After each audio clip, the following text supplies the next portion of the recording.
ఆ మీన రాశిలో జన్మించినటువంటి జాతకులు ముఖ్యంగా ఏంటంటే ఆహ్, లాభస్థానం విషయంలో మాత్రం కొన్ని జాగ్రత్తలు తీసుకోలేకపోతారు. పొరపాటు చేస్తారు. ఎక్కడో చోట పప్పులో కాలేస్తారు. డబ్బు డ్రా చేసుకొస్తారు. చాలా అతి భద్రతగా తీసుకొస్తారు ఇంటి దాకా. ఇంటి దాకా తెచ్చేటప్పుడు ఆ తాళం తీద్దాం అనుకుంటారా? తాళం తీసేటప్పుడు ఇది ఎక్కడ పెట్టేస్తారు? నేరుగా లోపలికెళ్ళిపోతారు. ఇది బయటే ఉంటుంది.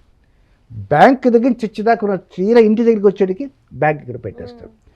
ఒక్కోసారి మతిమరుపు వల్ల కూడా ఫోన్ ఎక్కడ పెట్టగలం. కాబట్టి నెక్స్ట్ మంత్ 17 దాకా ఎక్కువ మ్యూట్లో పెట్టుకోవద్దు ఫోన్స్ని. ఎందుకంటే ఇలాంటి చిన్న చిన్నవే మనం ఇబ్బంది పెట్టేస్తాయన్నమాట.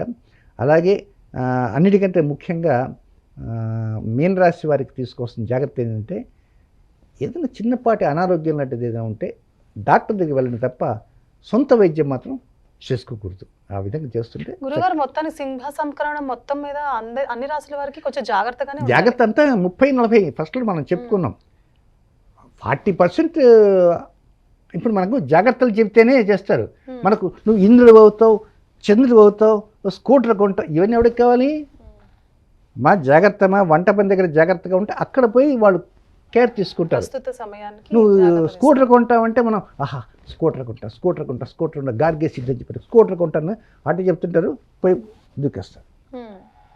చాలా చోట్ల లిఫ్ట్ తీసేటప్పుడు ఒక్కోసారి పొరపాటున ఆ లిఫ్ట్ ఏమవుతుంది, సగం దూరం ఆగిపోయి ఉంటుంది. అందువల్ల పొరపాటున దిగేస్తారు, కింద గోతులు పడతారు. కాబట్టి